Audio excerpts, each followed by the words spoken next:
De recevoir deux potes ce matin. D'abord, un explorateur qui a fait des aventures folles partout dans le monde et que vous avez pu voir aussi en tant que présentateur de la dernière saison de The Island sur M6, Loury Lag. Bonjour Loury. Bonjour à tous. Et merci d'être avec nous. Alors votre nom complet, je le dis tout de suite, c'est Loury Lagardère. On aime beaucoup les Lagardère chez Europe 1. J'ai cru comprendre. Mais vous n'avez pas de lien de parenté avec Arnaud Lagardère. Aucun. Vous êtes bienvenu. C'est mon oncle peut-être. Ouais, c'est peut-être très éloigné. Ouais, c'est peut-être très éloigné. Est-ce que vous avez remarqué tout de même que pour votre arrivée, on avait mis votre nom gros sur l'immeuble ? Vous l'avez remarqué quand même à Très l'entrée. gentil, merci. On ne Faudra fait pas ça à tous les invités. C'est sympa. Et on l'a pas fait pour un comédien qui vous accompagne ce matin, que vous avez pu voir. C'est pour faire demi-tour. Que vous avez pu voir notamment dans le Pacte des Loups, dans Dickeneck, dans Bien Potige, sûr. dans Clos-Clos ou encore dans Saint-Laurent. Jérémy Régnier, bonjour Jérémy. Bonjour. Et merci aussi d'être là. Alors vous venez tous les deux nous raconter votre aventure extraordinaire dans le Grand Nord. Jérémy, vous allez en tirer un film qui sortira en juin prochain au cinéma. Et puis vous, Loury Lag, c'est ce livre Arctic Mission dans lequel vous racontez beaucoup de choses. D'abord une partie de votre vie, votre enfance hors cadre, comme vous l'écrivez, votre passage par la case prison, puis votre découverte de la grande aventure en bateau avec votre père qui permet de mettre un peu vos démons de côté. Et puis c'est en préparant votre nouvelle expédition dans le Grand Nord, une aventure XXL, que vous rencontrez donc Jérémy Régnier. Et la connexion, alors elle s'est faite très vite entre nous. Racontez-nous comment ça s'est passé. La connexion s'est faite plus ou moins vite, puisque Jérémy suivait un petit peu le travail que j'avais fait, notamment un interview qui était passé sur les réseaux sociaux, Ouais. et je l'ai découvert dans mes stories, pour dire la vérité. J'ai découvert son nom. Étant assez cinéphile et fan de Cinoche, j'ai de suite remis le nom et le perso, et je lui ai envoyé un message. On en a rigolé il y a peu de temps, puisque on se vous voyait sur nos premiers messages, et je lui dis très honoré de vous voir, ou je sais plus ce que je lui raconte, et je lui dis impressionné, tu es super beau. C'est pas C'est parti très vite. Vouvoiement, tutoiement, je veux me mettre avec toi. Voilà. Dans le même message, non, et puis ça a connecté comme ça. Ouais. Et par la suite, en fait, je lui ai proposé de lui envoyer mon premier livre à l'époque, où dedans il y avait un mot justement que j'écrivais à mon père, une espèce de déclaration, de lettre ouverte que j'avais faite. Et il a accepté de recevoir un de mes bouquins, et il m'a demandé un mail, et il m'a envoyé un très long mail, assez intime. Et à partir de là, j'ai senti qu'il pouvait se passer quelque chose. Une connexion. Il a fallu plusieurs mois pour qu'on se rencontre, parce qu'on en avait des emplois du temps respectifs un peu compliqués. Puis un beau jour, on s'est vu dans un café de Montmartre, et puis là, il y a eu quelque chose d'assez magique qui a opéré. On s'est rendu compte qu'on avait beaucoup de points en commun. Oui, parce qu'il faut expliquer qu'au moment où vous vous rencontrez tous les deux, il y a donc 3 ans, vous vivez des moments assez douloureux l'un et l'autre. Loury Lag, votre père, est tombé gravement malade. Vous savez qu'il va partir. Vous, Jérémy Régnier, vous avez perdu votre meilleur ami, l'acteur Gaspard Ulliel. Et à ce moment-là, vous êtes, on peut le dire, en pleine dépression. Vous avez plus goût à grand-chose, globalement, quand vous rencontrez Loury Lag. C'est ça. Ouais, j'étais à un moment de ma vie, comme on peut tous le traverser, à des moments un peu compliqués. Ouais. Et ouais, j'étais un peu en souffrance, et j'avais du mal à imaginer, continuer, retrouver le souffle nécessaire. J'avais mis de côté le cinéma. J'avais vraiment, j'étais un peu perdu, et j'avais besoin de retrouver l'espoir, un peu de lumière. Et en fait, quand j'ai rencontré Loury la première fois, j'étais d'abord très épaté par forcément ses exploits sportifs et tout ce qu'il faisait, mais j'avais été tout de suite touché par cette lettre en question, où en fait, et à travers la lettre, il demandait pardon à son père de la violence qu'il avait un peu subie enfant. Ouais. Et j'avais été très touché par ça, derrière ce personnage costaud, qui a une forme d'armure. J'avais tout de suite l'impression de percevoir quelque chose de très sensible, et je m'étais permis de lui écrire une lettre très transparente en lui disant: écoute, je sais pas pourquoi, mais j'ai le sentiment qu'on va faire quelque chose ensemble. Et quand on s'est rencontrés la première fois, il y a eu ça, ce lien. Alors il traversait ça de son côté par rapport à un deuil qui s'approchait à travers la maladie, moi qui étais à un endroit de ma vie meurtri. Et il m'a fait une proposition folle. Il a compris en fait que j'avais un besoin d'introspection, un besoin de sortir de mon confort, peut-être pour arriver à traverser ce deuil. Et il m'a tendu la main, il m'a dit: mais si tu veux, tu peux venir m'accompagner sur sa mission en Arctique. Et il m'a dit, si tu veux, viens avec moi sur une partie de la mission. Voilà. Pour les 150 derniers kilomètres en fait, de cette aventure de 3000 kilomètres sur la banquise. Au tout départ, très honnêtement, on n'avait pas de plan. L'idée, c'est que je percevais sa douleur, sa difficulté. Et au tout départ, avec un peu d'ego mal placé, je pensais vraiment que c'est moi qui allais l'aider à se sortir de quelque chose. La vie nous a démontré que c'est l'un et l'autre qui nous sommes profondément aidés. Mais sur le moment, oui, je lui ai dit, écoute, les espaces blancs, comme moi je les connais, ont quelque chose de très salvateur. C'est une introspection profonde et un voyage immense. Et je pense que dans la continuité du chemin où tu es, ça peut vraiment t'aider. Sauf qu'au moment où vous dites oui, Jérémy Régnier, parce que vous dites à peu près tout de suite oui. Oui, je dis tout oui en permanence, c'est n'importe quoi. C'est un peu Yes Man, ce film avec Jim Carrey. Je dis oui bêtement. Vous ne réalisiez pas en fait ce que c'était. C'est un part, je ne réalisais pas le personnage avec qui j'allais partir pendant 3 mois. Ça aussi. Et puis non, et puis la violence. La réalité du truc, quoi. De la réalité. C'est-à-dire que tu as un fantasme, tu rencontres un explorateur, plus en étant acteur. Ça a l'air facile. Tu te dis, tiens, bah, ça va, je vais prendre un rôle comme tous les autres rôles, Clo-Clo, explorateur, c'est pareil. Et du coup, en fait, non. Et pas du tout, en fait. Non. Et au fur et à mesure, je me rendais compte, plus ça venait concret. Alors, pour l'anecdote, Laurie me dit, écoute, et ce qui est une vérité, il me dit voilà, on part dans un endroit très dangereux pour que moi je me sente, je parle à sa place, pour que je me sente prêt à t'accompagner. Ouais. Il faut que je puisse voir ta famille pour leur parler, pour leur expliquer. Ça t'a marqué, ça. Hein. Ouais, bah oui. Et alors donc on fait un déjeuner en famille avec les enfants et tout ça. Et Laurie commence à expliquer à mes enfants en disant bon voilà, là où je pars avec papa, c'est possible qu'ils reviennent pas. Voilà. Donc est-ce que vous êtes prêts ou pas?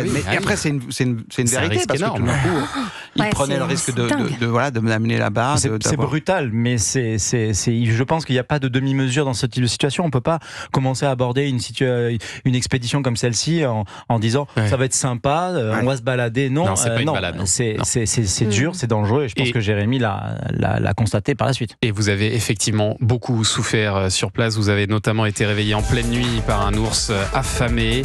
On n'a pas tous la même vie. Moi, c'est ma prostate qui m'a réveillé cette nuit. Et vous allez nous raconter cette histoire dans un instant sur Europe 1. Ne bougez pas. Europe 1. Et vous écoutez Culture Média sur Europe 1, 10h, 11h30 avec Thomas Hill. Et ce matin, Thomas, vous recevez Jérémy Régnier et Laurie Lag pour le livre Arctic Mission, disponible chez M6 Éditions, et un film que vous verrez à partir du mois de juin au cinéma. Et alors, on a énormément de choses à raconter sur votre aventure. On va essayer d'être synthétique, mais il faut expliquer déjà comment vous avancez, comment vous progressez.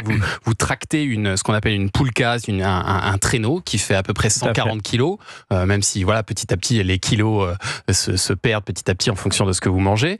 Mais d'ailleurs, il faut expliquer que tracter comme ça 140 kilos sur la neige, c'est terrible. Un jour, Laurie, vous laissez Jérémy tester le truc, Jérémy, vous partez en arrière, quoi. Pas du tout. Non. C'est moi qui j'ai aidé énormément Laurie. Non, parce que Laurie, en fait, ce que je me suis rendu compte au fur et à mesure de la mission, c'est que c'était un nul. Et je l'ai poussé, je l'ai aidé. Je le portais sur mon épaule. Sur les il épaules. pleurait. Aide-moi. Non. Non, c'est vrai que, et en plus pour l'anecdote, je dois dire que c'était, même si donc en fait je l'ai accompagné pendant 3 mois en Arctique, mais je l'accompagnais à différents points, des ravitaux comme il appelle ça, c'est des endroits où il récupère de la nourriture pour continuer. Et donc on devait se retrouver à des points précis, ça n'a pas été le cas parce qu'il y a eu plein de problèmes. Et moi à chaque fois, de temps en temps, quand on pouvait communiquer ensemble à travers le téléphone satellite, etc., je comprenais pas pourquoi il n'arrivait pas comme c'était prévu. Et je lui disais, c'est écrit sur une loge. On avait dit 18h. On avait dit 18h, Jackie, qu'est-ce que tu fais? Il est 18h05. Non mais j'avais quand même un film à tourner, etc. Et je me disais mais quand il va revenir? Et je vous parle de ça, parfois on se voyait pas pendant 3 semaines. Alors qu'on devait se revoir parce que lui en même temps, mais tant qu'on n'est pas sur place, tant que j'étais pas sur la glace avec lui, et il avait beau me l'expliquer, il me disait Jérémy, tant que tu comprends pas ce que je suis en train de traverser et vivre, terrible. Toutes les minutes, je suis confronté à la mort, et c'est impossible de l'imaginer tant que t'es pas sur place. Donc je lui parlais de sa poulka, je dis mais qu'est-ce que tu fais avec ça? Il me disait mais tu vas essayer ma poulka. Donc à un moment donné, d'ailleurs c'est dans le film, à un moment donné, on change de poulka. Donc moi j'avais une plus petite poulka, il y a une autre anecdote là-dessus, mais et j'essaye la sienne. Et c'est vrai que je fais 1 mètre, j'arrive même pas, c'est-à-dire que c'est tellement surhumain, lourd, quoi. mais c'est surhumain. Donc l'animal qui est à ma droite là arrive à déplacer ça. Impossible, moi je tombe par terre, je ne peux pas faire 5 mètres, quoi. Et là je me rends compte de la violence de ce qu'il a dû traverser. et pendant autant de jours, ce que moi j'ai fait avec Mais alors quand les conditions sont bonnes, là vous sortez les skis et vous êtes tracté aussi par un kite, c'est ça, par une voile de surf quoi. Ma partie en solo, elle a été faite aussi beaucoup avec une voile de kite, effectivement, très compliquée pour plein de raisons différentes, mais avec des conditions météorologiques qui ont été très dures. Donc j'ai jonglé entre ski et ski avec une voile de kite. Donc, il y a des jours, c'est terrible. On peut faire 150 km en une journée. Et génial. Le lendemain, on peut faire 2 km dans la même journée avec des conditions abominables.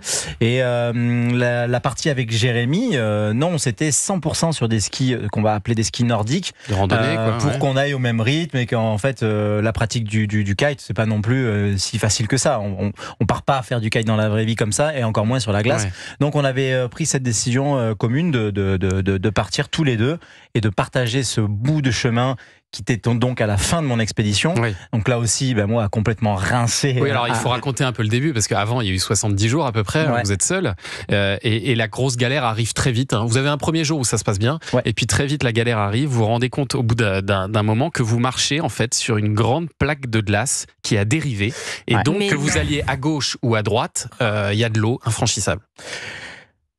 C'est vrai qu'en fait, à cette partie de l'expédition, on part pas avec le même matériel que sur la fin, puisque le temps passe pendant toute la période sur laquelle on est sur la glace. En fait, il faut comprendre une chose, c'est qu'on progresse sur l'océan Arctique et qu'il y a une période bien définie de l'année.